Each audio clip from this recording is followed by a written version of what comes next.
I'm Shanda Golden, and you're in the vault. We're hanging out with my new friend here, Carrie Borzillo, author of this awesome book, Cherry Bomb. How's it going? Good. Thanks for having me. Yeah, for sure. Thanks for having us in your home. That's so nice. Welcome to my humble abode. We're in what I like to call my Victorian goth, like, parlor room. Nice. Yes. Cool. Very sexy. Yes. This is where all the magic happens. Oh, hey. I wanted to point out, too, that you're an author of quite a few books. So awesome. Thank Good you. for you. How long have you been writing now? I actually started writing when I was 17. So I grew up kind of a little rock chick. My dad had such great taste in music. So at age 5, I was just like Elton John, Rolling Stones, nice. like AC/DC, like full on, you know. I got into a fist fight with somebody once over who's a better singer, David Lee Roth or Rob Halford. Of course, it's Rob Halford. Me too. So, I love Judas Priest. Oh my God. I love Judas. So yeah, I always loved music, and then I was really good in English class. And so at age 17, I started covering local bands. Then I got my first big break when I was 19, and I got into Hit Parader magazine. That's awesome. Yes, and then went to school for journalism, and I haven't stopped writing since. So good. Yeah, good. knock on wood. So what was the inspiration for this? Your life that you were living? Yeah, well, you know what? Actually, at the time, so I started. I came up with the idea, and it was probably 2007. It came out in 2008, and at the time, I was getting really annoyed by all of these girl guides. And I'm not going to diss any authors or books in particular, but you couldn't go into a bookstore without seeing some pink cover of how to walk in high heels or things like that. And it was all for these like mainstream girls, like Jennifer Aniston type women of the world. Nothing wrong with that, but there was nothing that spoke to girls who are little rock chicks, girls who are a little edgier, girls who don't want to be like everybody else, the non-girl next door, you know? Right. And so, you know, I wanted it to be like a rock chick guide to life. And I just realized like my life is rich and I have a lot to say, and I had a lot of friends that can contribute or celebrities I can get a hold of, and it just kind of came together. It was so much fun, and I couldn't believe Simon & Schuster said yes to it, because I just thought, okay, this is just my little pet project, but no, it's I don't know a great if you like it, read. So thank you. I want to give it to my teenage daughter, especially my youngest Bug, who is a rock chick. Yeah. My oldest Ileana, not so much. But anyways, I love all of the little tips, the tips on flirting. Yeah. See, there's some really innocent stuff in there, and then I got my freak on, and there's chapters that I worry, like, if they're under 18, should they really read a chapter on the etiquette of threesomes? Like, is that okay for a child to read? Or just don't tell me. I know, right? Or like why it's healthy in a relationship to watch porn together. I mean, you know, it's all like female empowerment. I think watching porn is like, you know, why not? And there's a little guide to fetishes, but it's like I'm not going down a really dark road. There's cute fetishes too, like furries. Yeah. Right? Yeah. So we're kind of creepy though. Yeah, That's a little weird. But sometimes creepy's a little sexy. A little creepy. Yeah. Like, I don't know. So yeah, so I'd be careful. You might want to take out a couple of the chapters if you're going to give it to anyone under 18. Yeah. Maybe other than that, it's girl power. Turns 18, I'll give this to her. Exactly. Yeah, why not? Yeah. So, did you really wear black? Yeah, you wore black for when you got married. Yeah. I love that. I mean, I've always just been a little left of center. You know, I've never. I don't know. I just naturally, I don't know, a little darker, I guess. And that must have been really beautiful. How did you do that? It was, yeah. I mean, I never really was that kind of girl growing up, and I never pictured this big wedding with a white dress. It was never part of that dream that little girls have. And so we kind of just wanted to have the anti-wedding type thing.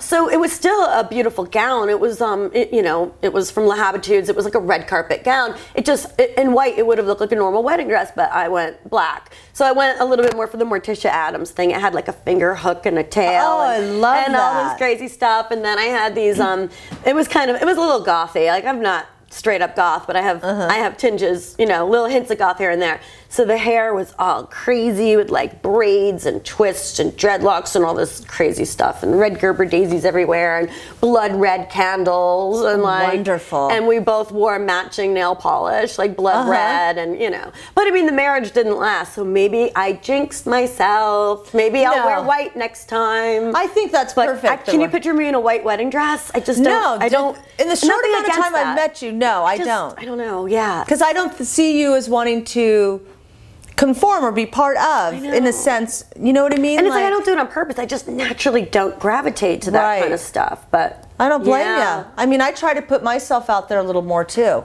Yeah. You know, you've got to. Yeah, right? But I want to talk, what are you doing now? Because this is a really great guide. There's a dating, I've got it all kind of put out here, dating musicians, frenemies, your reputation, which is so important. Right, yeah. Your reputation is so important, ladies. Yes. I mean, so it's, they think they just go have all this fun and whatever they're doing, and they're not thinking of the consequences. Yes. I mean, you can get your freak on, you could be edgy, you could be different, but you need to still do it with class. You need to do it with self-respect. I mean, be empowered by your sexuality. Just don't become, I don't want to use the word slut. I don't think we're allowed to use that word anymore, but there's a fine line between like owning what you want and doing it in such a way where you're not respecting yourself and you're getting a bad reputation. So I mean, even though this book has some of a little racy stuff, the bottom line is still like, girl, you go get it, but respect yourself still. Yeah, do it the right way, I don't typically,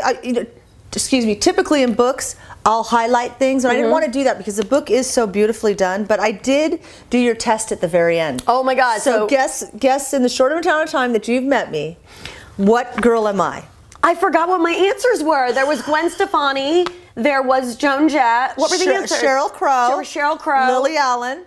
Amy Winehouse. Okay. Oh, you're Sheryl Crow. No. No. I'm so Orange sorry. County. I feel bad now. You're what? I'm from Orange County. I'm Gwen Stefani. Oh, of course. Okay, yeah. She's one of my favorites out of all those. I was surprised to see that. I was like, oh my God, that's great. Gwen Stefani. Well, you can't be offended by Sheryl Crow. She's a badass girl too. She's badass. Yeah, I like Sheryl Crow. Yeah. You can't go wrong with any of those ladies. Yeah, Sheryl Crow's not from Orange County.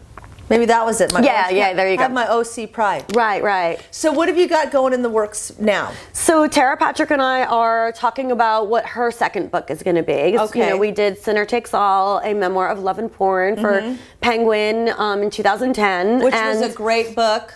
I finished that at the spa. It's really interesting doing a memoir with somebody. You get very close, and it was so cathartic for her that during the process of that, of me interviewing her, and when you do a book like that and you interview someone, you really are like their therapist. You need to get them to dig in and dig deep, and we had many interviews that would end in tears. And through the process, she actually reconnected with her mother, who she hadn't spoken to in a very long time, but through me really trying to get into her mind about it, they reconnected, and then towards the end of the book, she also left her husband, and it was partially through this probing process of getting to realize what the relationship was really like. So that was woo. So we took a little bit of time after that because that was heavy. But we're talking about different ideas right now. Life after porn, and how she's such an entrepreneur, and how you could really start over. And she's such a positive, smart woman who's doing so many amazing little business ventures and stuff. So we're just trying to figure out what her fans want and the next thing for her. But we're in brainstorming mode right now about it. I think whatever you ladies do, it's going to be awesome, because that book was, I have to tell you, because of her background in porn, Hi, Aiden. Hello. He's been in the shot already, so he's welcome to the party. He wants his close up. I was pleasantly surprised how much I was cheering for her and liked her, because a lot of these books you don't really know, and that goes to how great of a writer you are too. Because it's all from her still, though. It's her story, but she came out as a champion, and I really appreciated that. And I was telling some of my friends, you've got to read this book. Thank you. Yeah. Well, what I like about her is that, I mean, it's controversial, her views on porn. She doesn't regret it at all. And a lot of people in the industry do regret it. And they want nothing to do with their past. And unfortunately, a lot of people who get into the sex industry in one way or another, it comes from a really dark place of sometimes sexual abuse and stuff. And with her, it really came from a place of being okay with admitting that you like sex, being okay, feeling empowered by that. And some people could still argue it's not healthy, it's not right.